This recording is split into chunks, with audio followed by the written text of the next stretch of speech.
We'll go ahead and get started for today's really wonderful event. We're so pleased to be here to launch what promises to be a truly wonderful book with Mazyar Lotfalian, who has come all the way from California to deliver a talk on a book that is just recently out. What people do with images. Well, one thing people do with images apparently is to write about them, and we're going to be hearing all about that in just a moment. But before I introduce Professor Lotfalian, I just want to say a few things about some of the events that are unfolding in Iran right now, and some of our responses to them. I think this has been a very hard month for any of us who are who have friends or family or colleagues in Iran. We've said in the past, and we continue to say in the center, that we stand in solidarity with the protesters in Iran right now. We stand in solidarity with our colleagues and fellow students at Danishgah Sharif.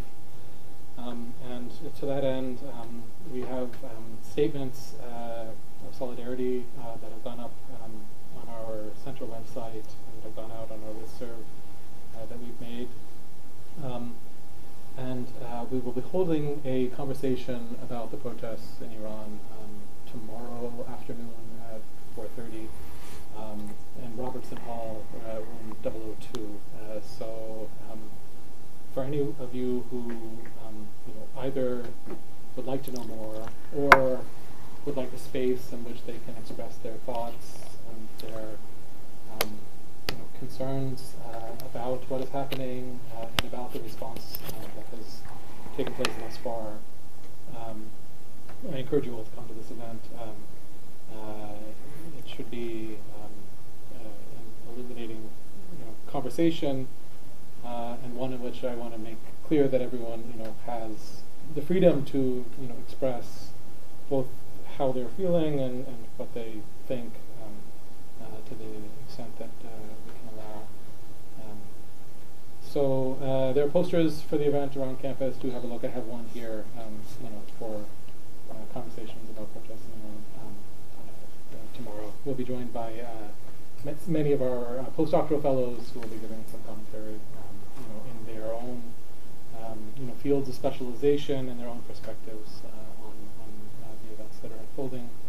And hopefully Professor Rahmani Tabrizi will be with us tomorrow to moderate that event. So yeah, once again, do join us tomorrow, Thursday. If you haven't already signed up for our mailing list, there's a sign-up sheet for the mailing list in the back of the room where you can sign up to get both the latest on our events concerning current events in Iran, the statements that we are putting out, and we're also trying to forward some of the statements that have been put out by professional organizations to do with the current situation.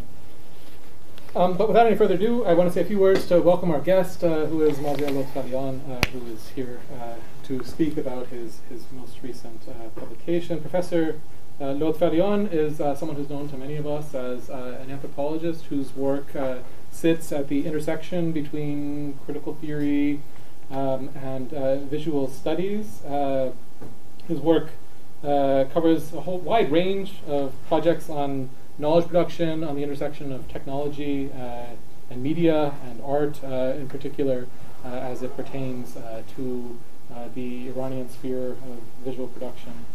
His current work focuses on the intersection of public anthropology and urban politics. Professor Lotfalian has taught in many institutions, including Yale, Pittsburgh, Emerson College, California College of the Arts, and served as assistant director of Persian Studies at UC Irvine. His latest book has just been published. That is what he's talking to us today about: what people do with images, aesthetics, politics, and the production of Iranian visual culture and transnational circuits. And it has this fantastic image of Rostam Rambo with a bazooka, and I can't wait to hear all about it. So please join me in welcoming Professor. Thank you.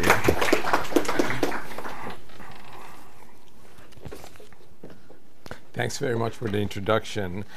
First, I want to thank Professor Ghameri, who is not here, for inviting me, and also the center, Becky is sitting there, for organizing, and Professor Sheffield being really great host to helping me get here. The presentation today will be on my recent book. I will take around 40 minutes to talk about the book's argument and cases, in hopes that it will generate some discussion. I have to acknowledge that several books and research projects are now in the pipeline about art and society from different disciplinary perspectives. My book is one of them. I'm thrilled that this talk is actually back-to-back with Professor Karimi's talk next week. I think these two complement each other nicely. Hers on Inside Iran, mine on Transnational space. To get a sense of the landscape in which Middle Eastern visual material has circulated, consider the following.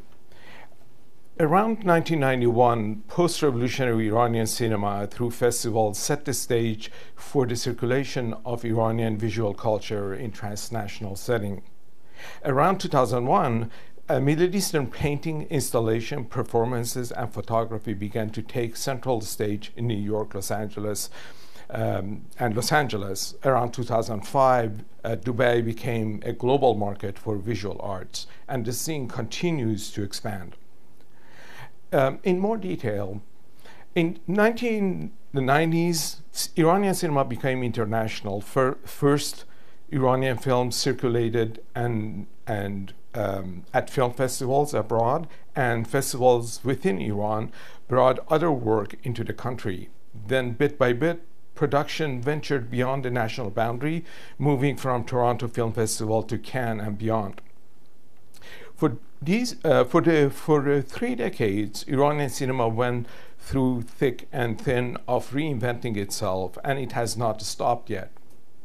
It became a voice of Iran, speaking to those in the West who had no first-hand knowledge of the country. It also became a space of cultural critique, to experiment with cultural codes such as those of the veil, family relations, and war and trauma. At times, what would not be discussed in public spaces could be fictionalized on the screen.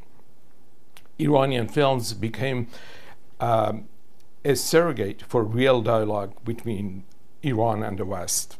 In 2001, Iranian cultural production started to boom, expanding to underground music, painting, photography, and graphic art.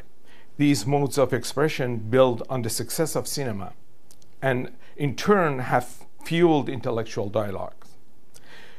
This book tracks this transnational expansion, the movement of people across borders, changes in the practice of museum and other institutions, the rise of digital technology, and how all of these merge into a political aesthetics. Yet, when I started preliminary work on this topic in 2001, the curatorial practice was sparse in the area of visual culture of the Middle East. I was on the ground as it grew to a large enterprise in New York City, Los Angeles, San Francisco, London, and Paris. I've had ethnographic relationship with many exemplary suggestive cases and focus my discussion on some of them, knowing that I may omit others. In post-revolution Iran and its diaspora, cultural critique often takes an aesthetic form, whether in film, exhibition, or performance. These contemporary productions parallel the tradition of people getting together and reading poetry. Reading groups are the most prominent face of this aesthetic movement. Iranians are all over the world form reading groups around the Shahnameh, the Book of the Kings, Hafiz, and Rumi. These are not only literary groups, but ethical hermeneutic circles, dores, that are future-oriented. People who participate use the time-honored textual mirrors to examine their own lives. Because the reading group movement is central to Dore, it forms the heart of a poetic space that also nourishes the work of artists. What has made the post-Soviet world distinctive is that the camps, socialists versus capitalists, that once delimited cultural production are no longer geographically bound spaces. Instead, cultural production is scattered, shared, scattered across the globe in ways often framed by virtual spaces. The metapolitical and poetic spaces are shared, the productions overlap, and the intention of those forming each other neither clear-cut nor opposing. It is easier to understand metapolitical intentions. The poetic space requires more ethnographic work. Iranian visual culture engages in both spaces of production to advance a future-oriented cultural ambition. However, the intertwining of poetic and political spaces require a critical understanding of its politics, forms, and contents. Only through ethnography, an activity that engages with both works and lives of producers, can we understand the aesthetic movement among Iranian in diaspora as well as within Iran. Methodologically, ethnography became the connector between art and anthropology by showing the context, socio-political relations, and technology's role. It deploys ethnographic engagement to shed light on a set of terrain whose connections are not clear at the outset, which prove crucial in understanding visual culture's role in the world. These connected terrain include theories such as semiotics, technologies, the digital technologies, state politics, institutional politics of representation. My ethnographic approach uses different cultural productions such as film, video, digital art, performances, and novels to argue for the importance of the interconnection between media types. In addition, the distinctively anthropological methodology of participant observation is the core of the project. I not only watched performances and productions, but also participated as an apprentice to understand how things are done. Ethnography helps us approach this complex set of practices, peopling it rather than analyzing its representational value as text. I use the concept of peopling technology in the book to show that technology is essential not only for its utility, but its interconnections with people, lives, and the transformation of how people do things. Ultimately, what matters is what people decide to do with technology and moral and ethical values they want to bring to it. The role of ethnography here is twofold. On the one hand, as I have argued, helps us understand relationship and interconnections between media types, artistic production, and politics. This helps us go beyond the celebration of technology to focus on the peopling of technology, the way in which people appropriate and use technology, as well as how they're framed by them. On the other hand, ethnography is future-oriented endeavor in that it will help us develop a critical understanding of aesthetic as a worlding activity, both in its potential and its misappropriations. The second characteristic differs from the first in that the focus is not on the relationship between people and technology, but the social and cultural milieu from which technology arises. Is there an aesthetic war? At the heart of the new Cold War, Iran, a Shiite Islamic world, are represented in the media as a camp, one among many Islamic discourses. This factionalization plays out in regional conflict, as well as international politics as a religious war. What is the strategy for engaging critically with the seemingly aesthetic war. What people do with images evokes the Aristotelian division between praxis, to do, and poiesis, to make. Although the title emphasizes on doing, the entire book demonstrates a play between doing and making, praxis and poiesis, that is mediated through politics. I have developed in this book a critical understanding of intertwined metapolitical and poetic spaces, offering a possible strategy for engaging with them in the ongoing war of aesthetics. I approach images from a theoretical perspective in which they act in and animate the world of people who do things with them.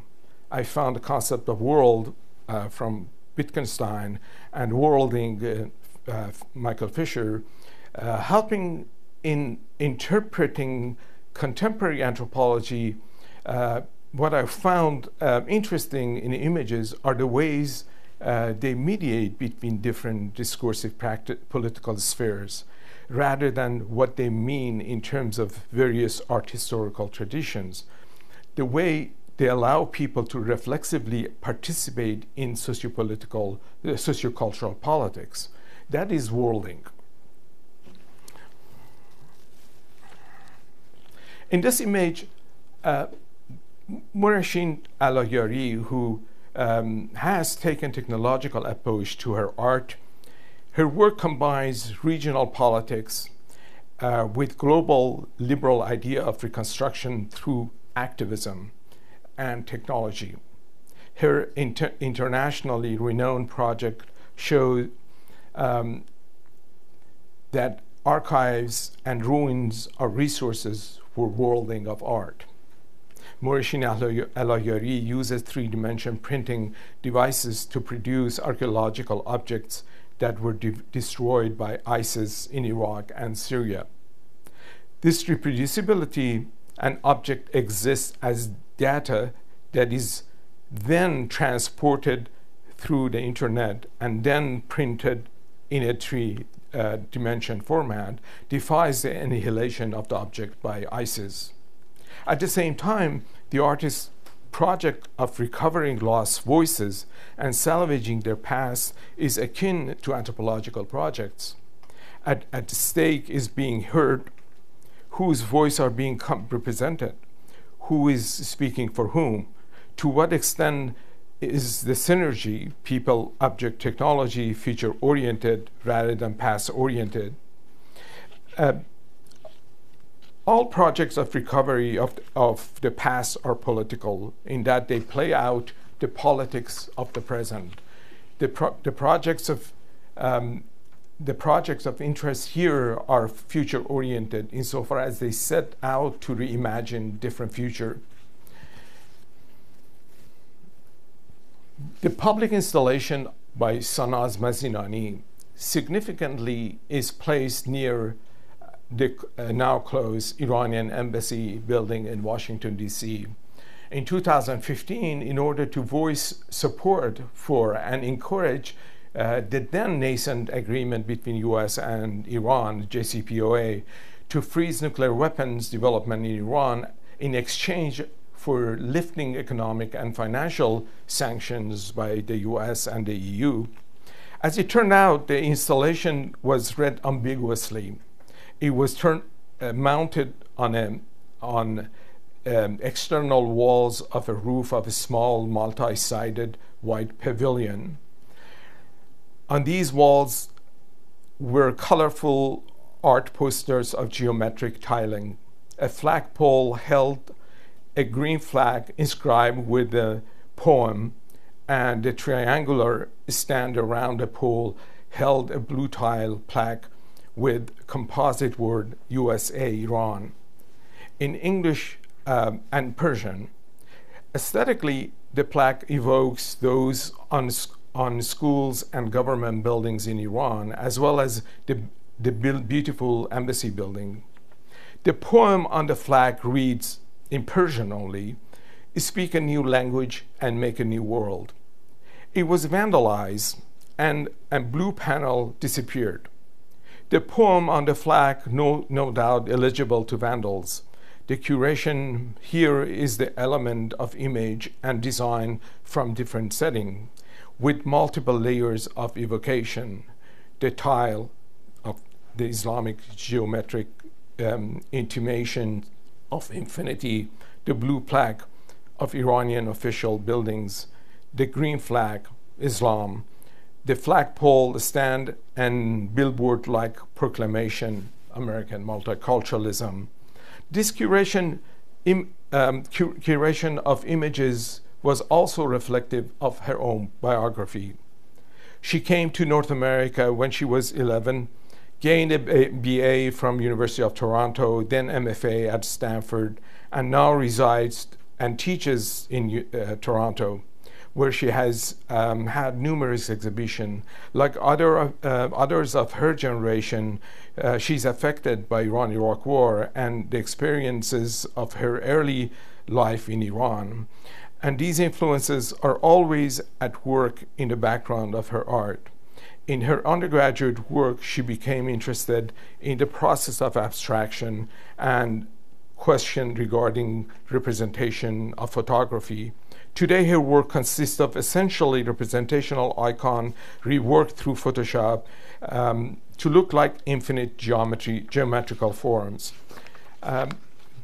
They're often large enough to give the feeling that the viewer is imposed upon by the object. They're often printed on a larger plotter printer paper, or they may be placed on a mirror. Her work in Toronto Gallery from 2003 to 2009 qualified her to become the curator of Toronto Tirgan Festival from 2011 to 2014. She convinced the older generation of Iranians to include aesthetic practices that are other than traditional art forms such as miniature. For her memory work regarding Iran works in different aesthetic form than the older generations. Her installation in Washington instantiate her effort to bring the parts of herself together, mirroring the effort to bring a more peaceful relation between Iran and the US. The combination of the aesthetic make it a metapolitical work.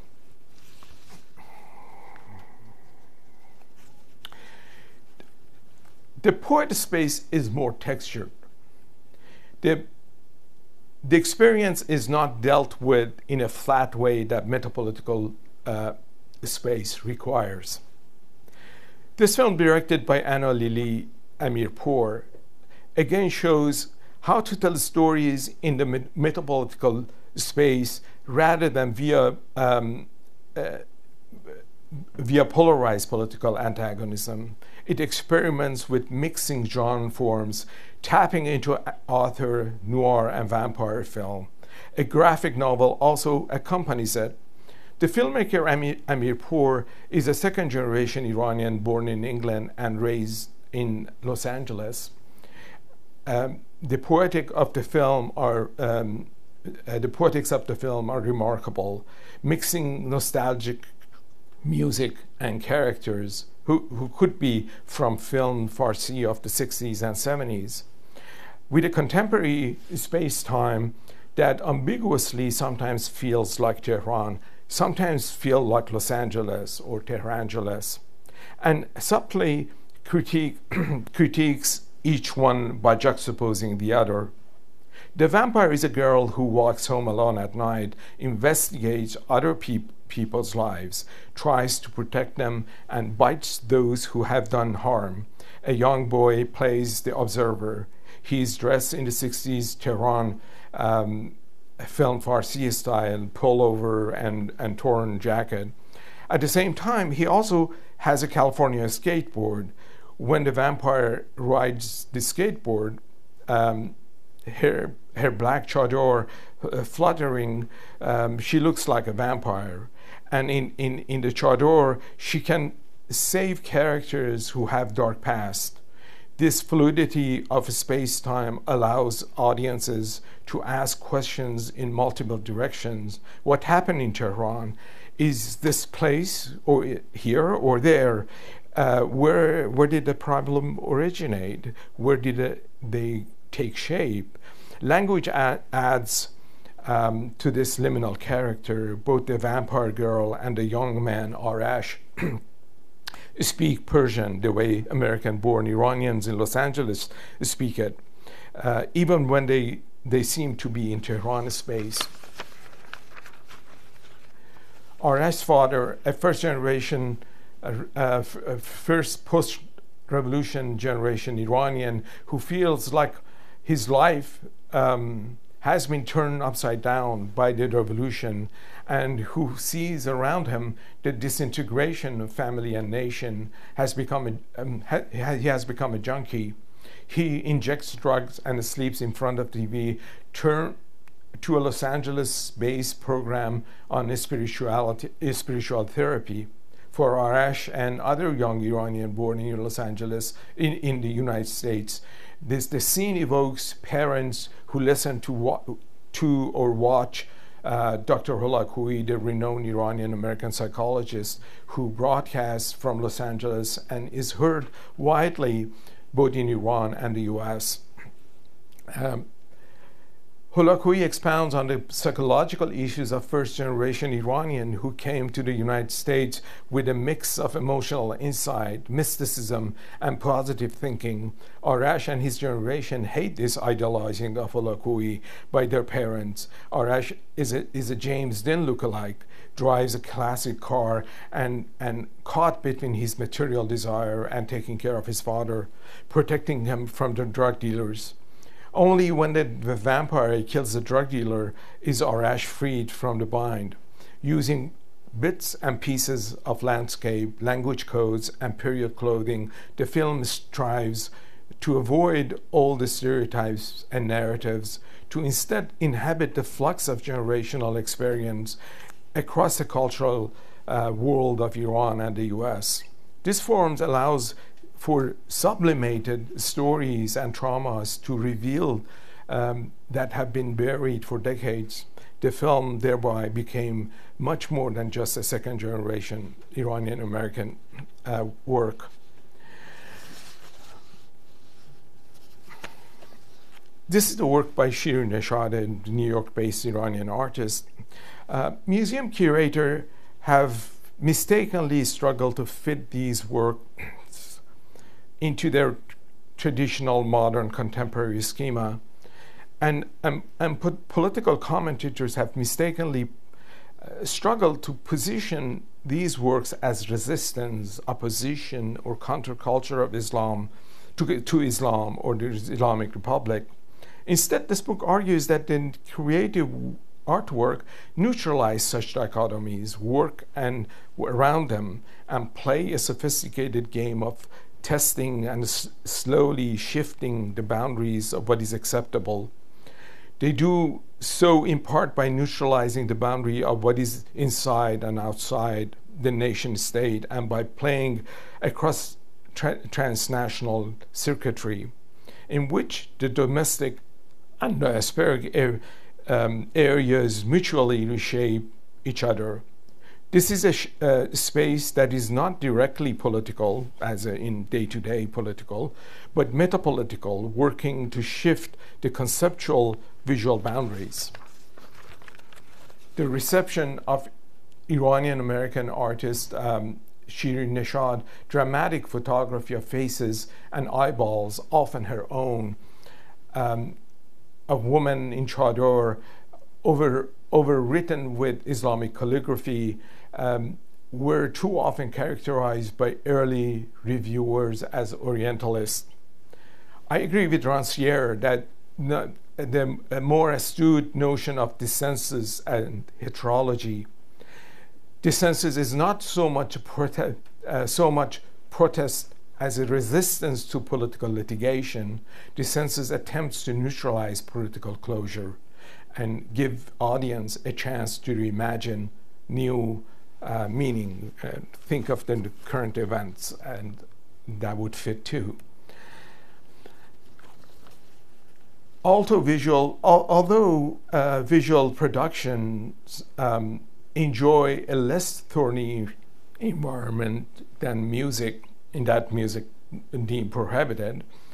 Some shared characteristic with music underground is, as much as there were videos and film that could not get permission from the government, so they were produced without permission, and post-production often took place outside Iran.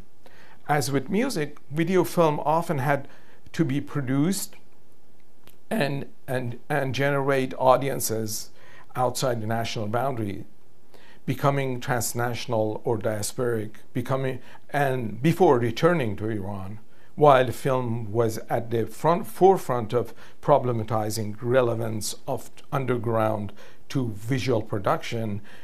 The introduction of lighter and more mobile technologies makes the underground not a fixed place, but a relational space. An instance of it include retrieval of buried historical events, such as the photography of execution of Kurds and leftists after the revolution, explored by some artists and stopped due to their explosive national security content.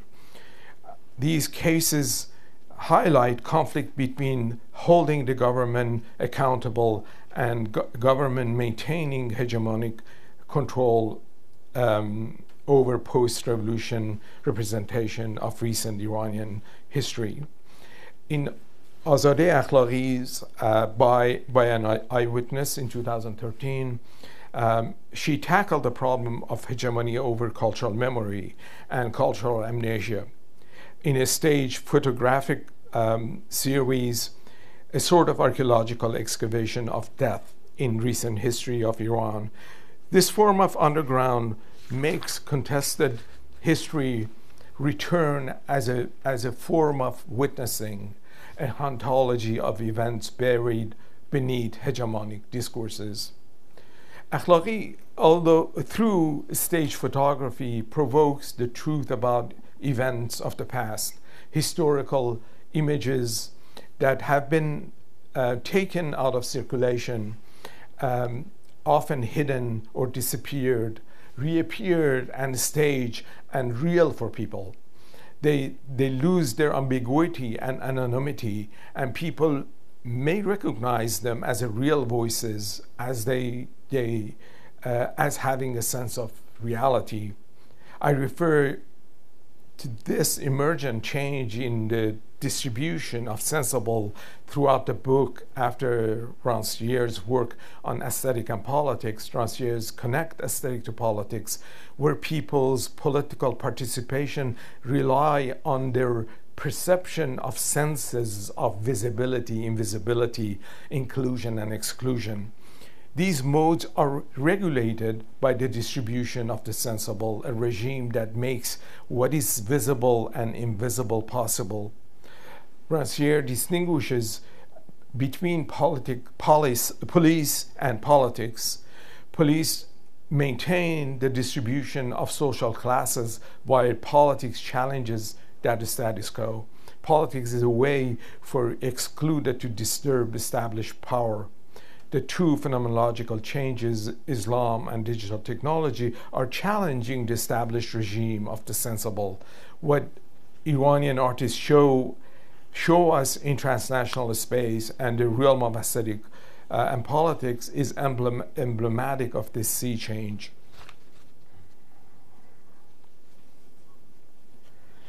One of Akhlaqi's stage images is that of death of champion wrestler Gholam Reza Takhti. It has reportedly been used in an annual memorial of his death in a place of, or as a real photography of him.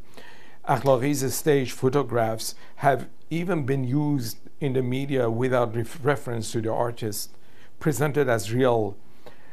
This is a sly game between artistic ambiguity and discursive hegemonic recurated by the media or by Takhti's supporters. Like the proliferation of mobile devices, The transnational space of the internet itself promotes a convergence culture mode of production. As users move video or images from one platform of practice to another, different tools are provided by that particular technology. Each platform of practice produces an instance of image making that awaits convergence with the next instance of the next platform. For example, phones and video devices initially framed grainy images of the streets in a particular way that these devices enable. These grainy images in turn became the first aesthetic representation of that particular event. When a protester uses a mobile device such as phone or record an image, the image represents the real event. Then the other transport the image to other platforms such as the one discussed below. It becomes yet another node of social, political, and aesthetic practice. This is of the tools that particular technologies provide, plus people, their expertise, and their social relations. In 2009, the Iranian opposition declared a recent presidential election had been rigged and its result were a lie. And citizens poured onto the streets of Tehran and other large cities to protest. In a combination of scattered, self-organized efforts, individuals and groups formed one of the world's largest spontaneous social movement of the decade. Parallel to the street activities was oppositional activism with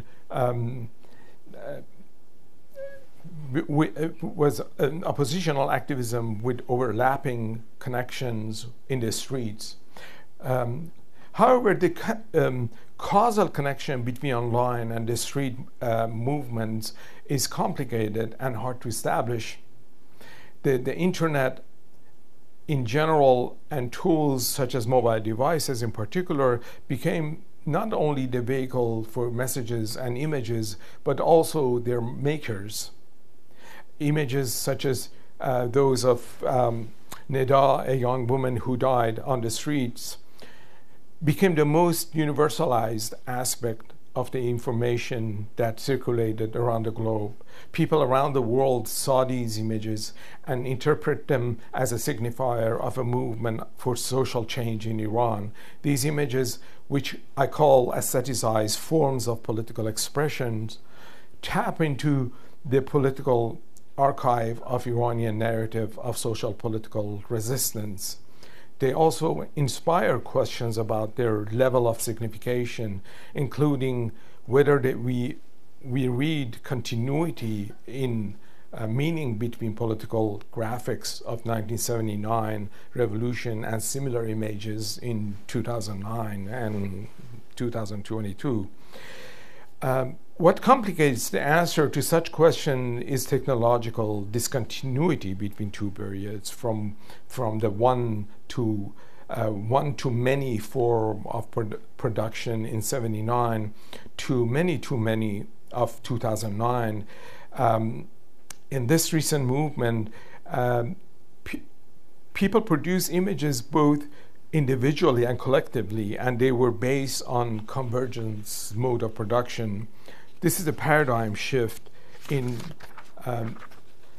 how content flows from media-specific devices like radio, television, cassette players, to devices that can consecutively run multiple technologies such as smartphones and computers. In this shift, the simple boundary between top-down or state and participatory media breaks down. In the convergence mode, mobile technologies have enabled individuals and groups to interact in particular configuration of space, time, and place. Another key example is the secondary use of image, which by going viral and taking a new form enters into the circulation of political discourse and production of visual memes. The now iconic picture of young woman Neda dying on the streets in Tehran during the Green Revolution of 2009 was used by many as their Facebook profile in an immediate extension of the protest. We are all Neda. The image was turned from a poor quality smartphone photograph into an inventive graphic art that and other forms, even more appropriable and forwardable.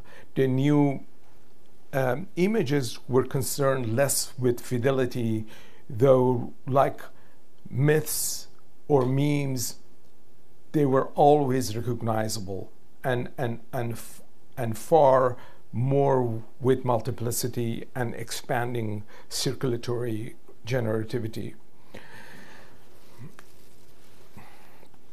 Consider the screenshot image from the YouTube video in which Neda's face is superimposed on every woman's face in the frame. This frame is taken from popular rendition widely circulated online and offline of late 19th century depiction of Imam Hussein's household in Karbala.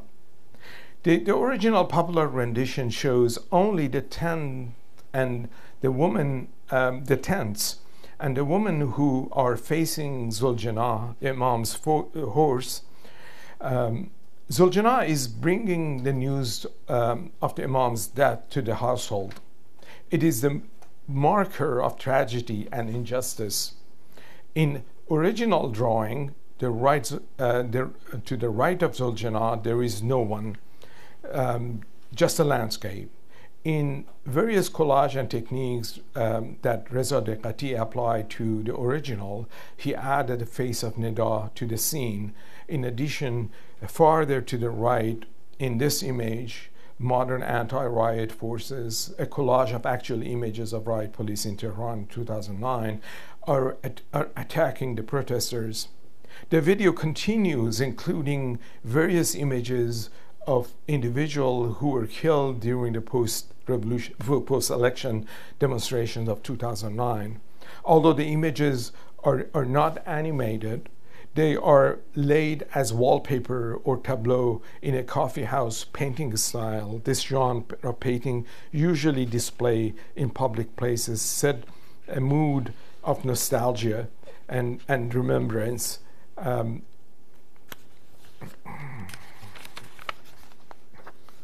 Of the past.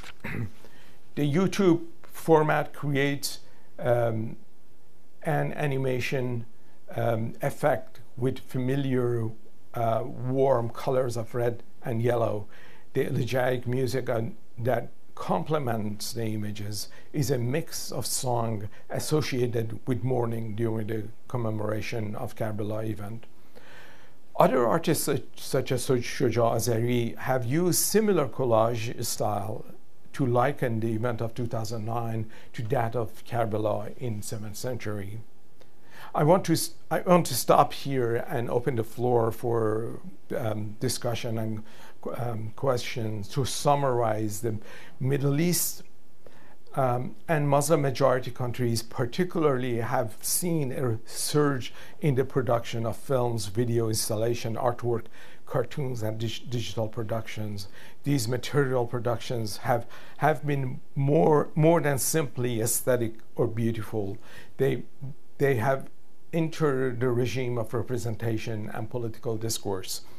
It is precisely this entering a metapolitical space that the book tries to draw the reader's attention. Middle East artistic productions have shown resilience to getting appropriated for political purposes, but they're not per se a signifier of political resistance. Thank you. Okay, we have some time time for questions, so please catch my eye if you ask one, and put you in the queue.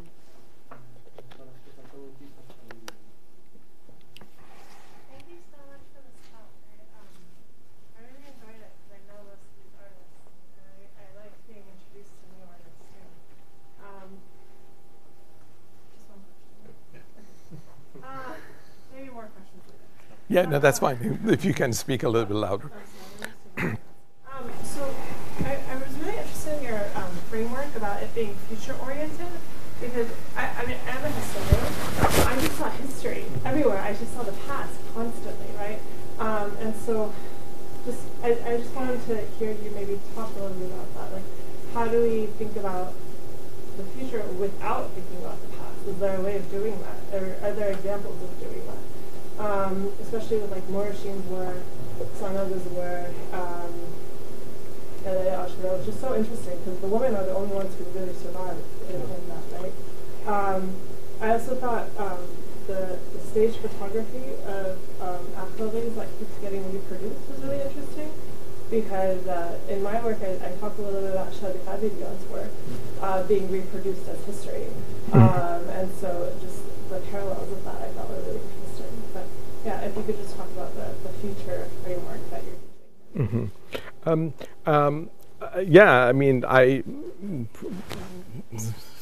some of the things that I mentioned here, I mentioned also ethnography as being the connector here. It's not so much different from historical work. The only thing, if you are as a historian, you do a kind of contemporary work that is kind of rare, but it happens, right? You want to basically get into kind of historical background, and also you want to sort of like understand the contemporary setting, and creating a dialogue here.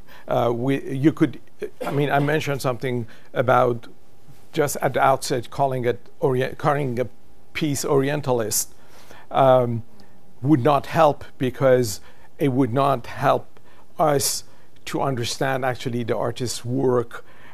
It would reduce it to a kind of a representational value. I don't think that Orientalist perspective and having a critical eye on Orientalist is not helpful. I think it's very helpful, but the way we approach it would be to pay attention to these small tweaks that happen in the work, and how much that also creates a kind of a dialogue. I mean, I have Milad and Nabi next. Thank you so much. That was so amazing, and I look forward to reading the book. I'm struck by the category metapolitical, and I'm trying to sort of wrap my head around the metapolitical.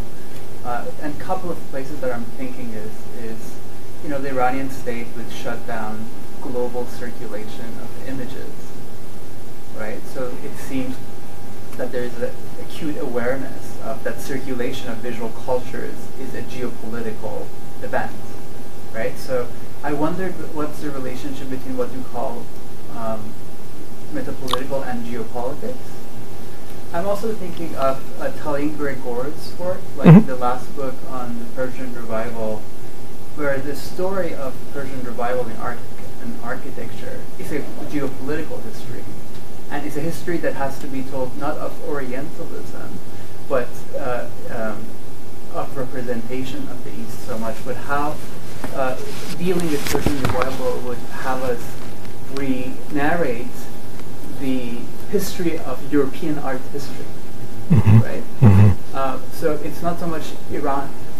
So that kind of, let's say, transnational historiography of art and circulation, and the way, again, I see a relationship between what you call metapolitical and geopolitics in that work. Anyways, thank you. You know, thanks for the question. I mean, that is, I have to think about that a little bit more, because there seem to be striking, you know, similarities. I use metapolitical to be specific, although as I'm reading my own book, it seems a little bit less specific than I would have wanted it to be. And by that I mean that it's a party politics, basically. You get, you know, whatever political tendencies, you know, Republicans or Iranian conservative or whatever, however you want to call it, they tend to appropriate these really, and the artists have a dialogue in some ways with that gets it goes a little bit maybe beyond it's more kind of a specific, maybe goes beyond geopolitics. Maybe not. I'm not sure of that, but I meant it more in a way that they get appropriated in this transnational circuitry as we have people mostly in conservative milieus who love to call these artwork, Iranian artwork, as resistances, because not that there is no resistance in them, it's just that's a metapolitics to sort of put it in a capsule of resistance. You actually reduce it. So it's more specific than that, but I'll check that. It might be actually, there might be more parallel. Okay, next I have maybe. Hi, thank you so much for this talk. So I think I have a question about method. So do you have an account, and then I'm going to like sort of explain after I ask the first question. Do you have an account of a method of reading that isn't policing? So how do you distinguish your reading from the act of policing? Now, the reason I ask that is because you can think of, well, what is the sort of antagonism to policing? It's politics. But politics is the act, that which disrupts the sensible. That's not the actual act of reading. And as I was sort of watching, I was thinking, listening, I was thinking of sort of certain moments where you gesture to something like liminality or like a third space. And you brought up a Girl Who Walks Home at Night. But see, the thing is, with that movie, the account of third space is like sort of raging liberalism. It's an account of someone who goes home at night and takes off her veil and enjoys her womanhood as a Western woman. So I would not call that something, I would call that policing, right? And there's a kind of sort of way too in which there are certain like images and visuals that come up in the talk, like something like the circulation of images in a transnational circuitry. The idea, and a kind of elision I heard between politics as the disruption of social classes and politics as a disruption of the sensible. Those are two very different things because the sensible exceeds sociality. And so while politics might disrupt the social, it's not reducible to that particular relation. Mm-hmm. So how, in the way you look and read images, do you do what Benjamin calls the politicization of aesthetics without reintroducing the act of policing in Rancière's sense? I think you cannot avoid the act of policing. I mean, that's part of the argument here, that these shared spaces. They're in the metapolitical and poetics they do share space. It's not they're done so in two different worlds. So in a way, the way you're not really like reading it in a way as a text in that sense. You are, one of the arguments of the book is that you need to understand the ecology of these images. If you understand the ecology of the images, you kind of like, as the images are worlding things, they also, the understanding them also a way, it's a kind of a worlding, meaning that you kind of understand that the girl walks home alone at night. I agree with you. There are all other things in it, but specifically, I'm sort of like pointing to that nuanced, layered meaning of it.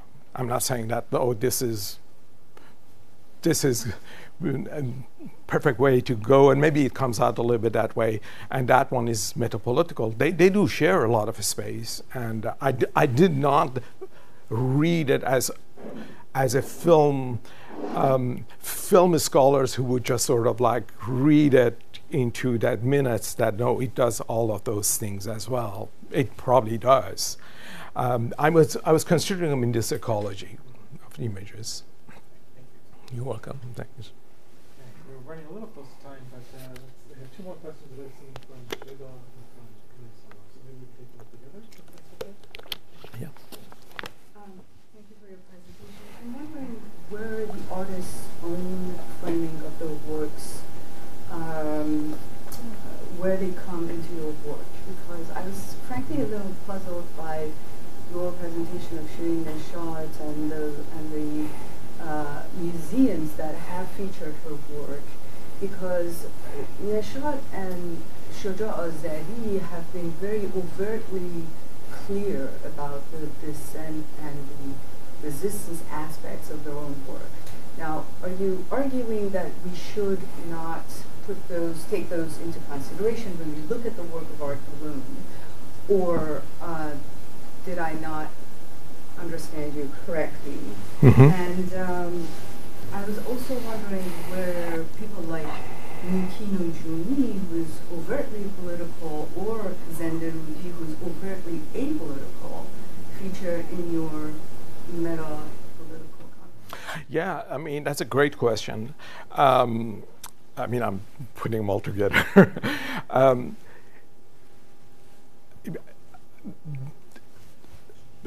When artists produce and perform, they're very much influenced by what goes around them.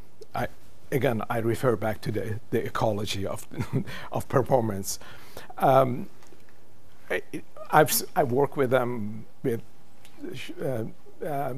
you know, like these artists, and one day they might actually, there is an evolution of what they've been saying, and that is part of it because they're responding to what goes around them. I think I'm taking my own ethnographer's perspective rather than what they might say, especially in public, no, this is what I am doing. And then for me, Nikki Nujumi's great work is, he's known as this political artist. For me, it's kind of more nuanced. I don't see him as, because also he's an older generation of artists. That kind of like being a really activist that way mattered. Whereas the work actually continues to perform differently. Yeah, but it's still a very good question. I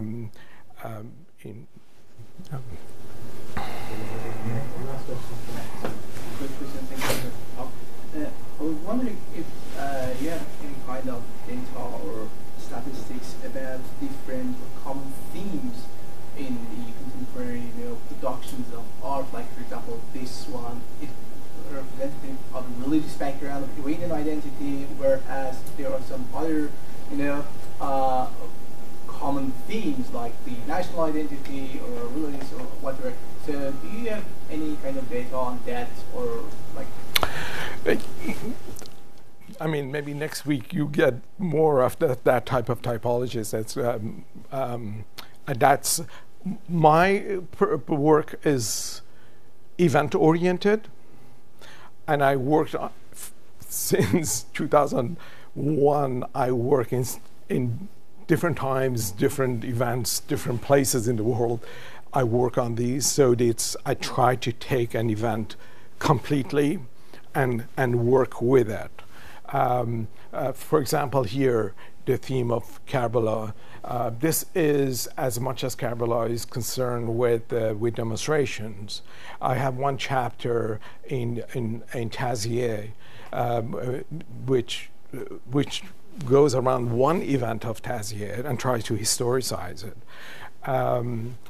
So I didn't break them down to typologies. I resist that. But yeah. Okay, well, please join me again in thanking our speakers. Thank you.